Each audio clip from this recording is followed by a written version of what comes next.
Merhaba arkadaşlar, kanalıma hoş geldiniz.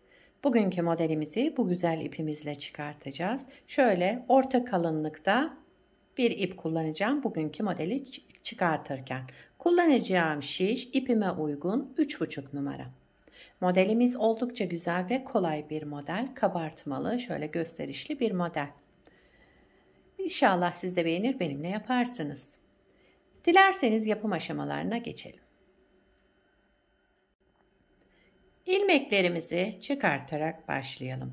Şu şekilde birinci ilmeğimi çıkardım. Bu model için ilmek sayısı 5 ve 5'in katları olması gerekiyor. 5, 15, 20, 25, 30 diye devam edecek. İstediğimiz sayıda modelimizi kurabiliriz.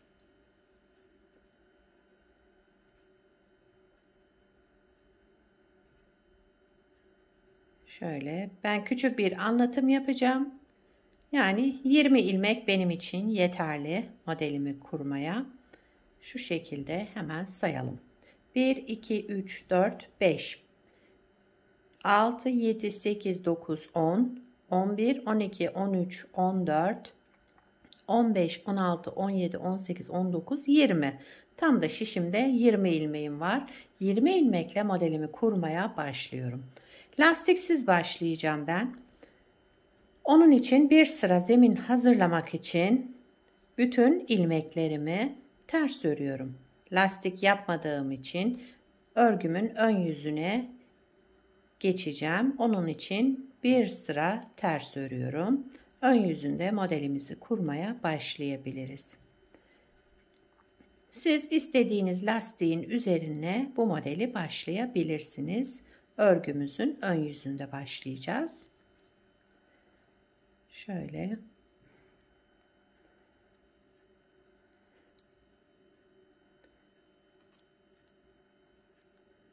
Kenar ilmeğimi de ördüm. Bir sıra ters ördüm.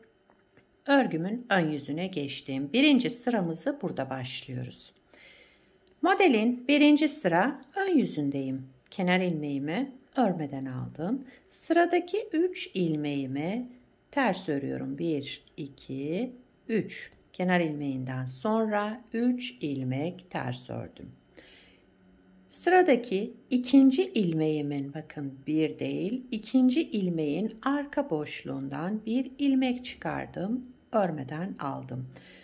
Bu öndeki iki ilmeğimin de ikisini bir düz örerek tek ilmeğe düşürdüm. Buraya kadar bir model kurmuş olduk. Şimdi yine 3 ilmek ters. 1, 2, 3. 3 ilmek ters. Sıradaki ikinci ilmeğimin arka boşluğundan bir ilmek çıkardım, aldım ve öndeki 2 ilmeğimi de ikisini bir düz örerek tek ilmeğe düşürdüm. 3 ilmek ters.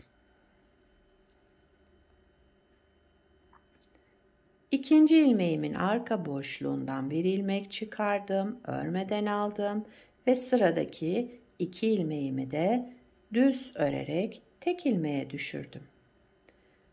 2 ilmek ters, pardon 3 ilmek ters, bir de kenar ilmeğimi ördüm. Birinci sıra ön yüzünde bu şekilde sıramızı tamamladık. İkinci sıra arka yüzündeyim. Kenar ilmeğimi örmeden aldım. Bu 3 tane, bakın burada düz ilmeğim var. Yine düz olarak örüyorum. 1, 2, 3. 3 ilmek düz ördüm. Bu ikili ilmeğimi de ters olarak örüyorum. 2 ters. 3 düz.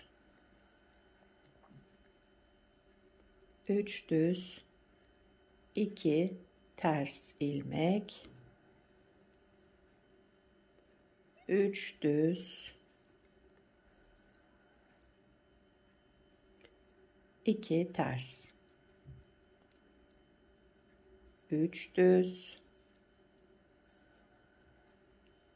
Kenar ilmeğimi de ördüm. İkinci sıra arka yüzünde ilmekleri gördüğümüz gibi. Düz ilmeğimi düz, ters ilmeğimi ters ördüm. Üçüncü sıra ön yüzündeyim. Kenar ilmeğimi örmeden aldım. Bütün ilmeklerimi düz örüyorum. Üçüncü sıra ön yüzünde ilmeklerimizi düz örerek devam edelim. Sıra sonuna kadar düz örüyorum.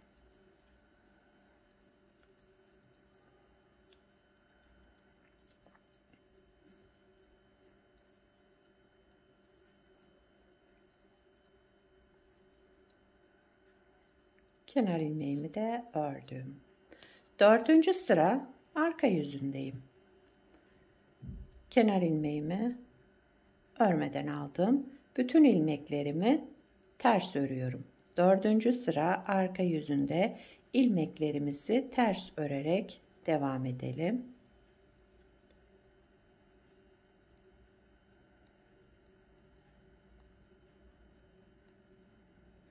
Son sıramız, modelimiz 4 sıranın tekrarından oluşacak. Güzel şöyle kabartmalı bir model. Modeli bir kez kurmuş olduk. Kenar ilmeğimi de düz olarak ördüm. Evet, bakın modeli bir kez kurduk arkadaşlar. Model böyle devam edecek. Tabii ki ilerledikçe kendini gösterecek harika bir model. Modelimizi bir kez daha kuralım arkadaşlar. İkinci kez kuruyoruz modeli. Modelin birinci sıra ön yüzündeyiz. Kenar ilmeğimi örmeden aldım. Sıradaki 3 ilmeğimi ters örüyorum. 1, 2, 3 ilmek ters ördüm. Daha sonra şu 2 düz ilmeğe gelince ikinci ilmeğin arka boşluğundan bir ilmek çıkardım. Devamındaki 2 ilmeğimi de ikisini bir düz örerek tek ilmeğe düşürdüm. 3 ilmek ters. 1, 2, 3.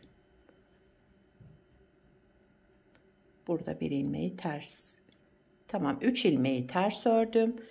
2 düz ilmeğe gelince bakın şu altta da aynı işlemi yaptığım 2 ilmek. Bunun arka boşluğundan bir ilmek çıkardım.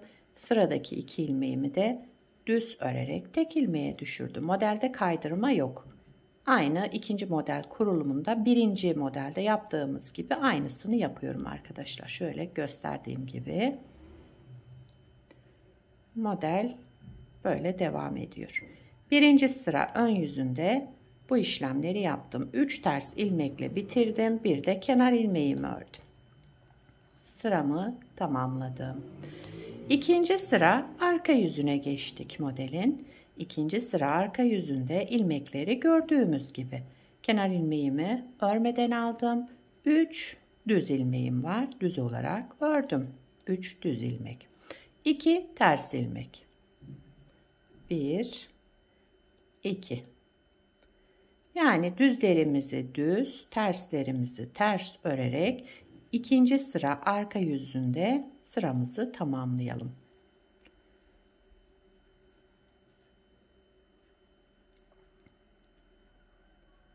Evet, sıramı tamamladım. Kenar ilmeğimi de ördüm düz olarak. Üçüncü sıra ön yüzüne geçtik.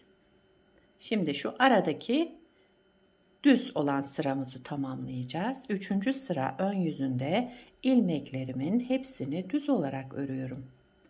Kenar ilmeğimi örmeden aldım. Bütün ilmeklerimi düz örüyorum sıra sonuna kadar.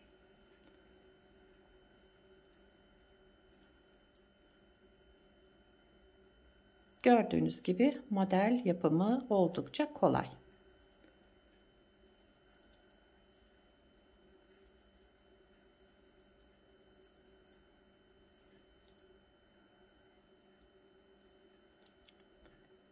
Kenar ilmeğimi de ördüm. Sıramı tamamladım.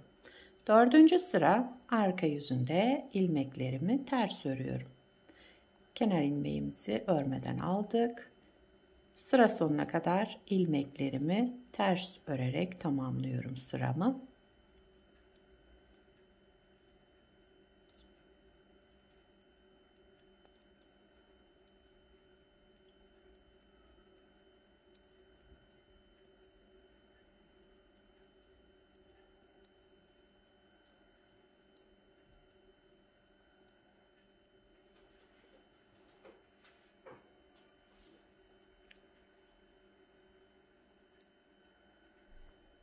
Kenar ilmeğimi de ördüm. Modeli ikinci kez kurmuş olduk. Modelin ilmek sayısı 5 ve 5'in katları. Sıra olarak da 4 sırada tamamlıyoruz modeli. 4 sıranın tekrarından oluşan harika bir model. Bir de daha önce yapmış olduğum küçük bir parçam var. Onu da göstereyim. Modelin ilerlemiş hali de böyle olacak arkadaşlar. Bunu beraber yaptık. Bakın ikisini de lastiksiz uyguladım. Bu şekilde yaparsanız lastik istemiyor model. Ama lastik üzerine de modeli kurabilirsiniz. Modelimiz böyle.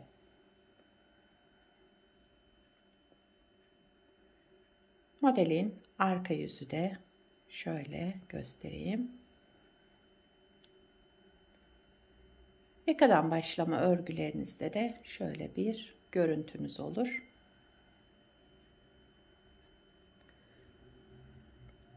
Bu modeli istediğiniz örgüde kullanabilirsiniz. Yetişkin örgülerinde, çocuk örgülerinde, her türlü örgüde uygulayabileceğiniz harika, yapımı oldukça kolay ve gösterişli bir model.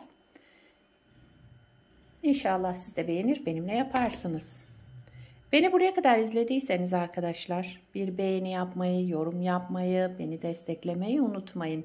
Şimdiden hepinize teşekkürler. Yapacak olanlara kolay gelsin. Bir sonraki videoda görüşmek üzere. Hoşça kalın.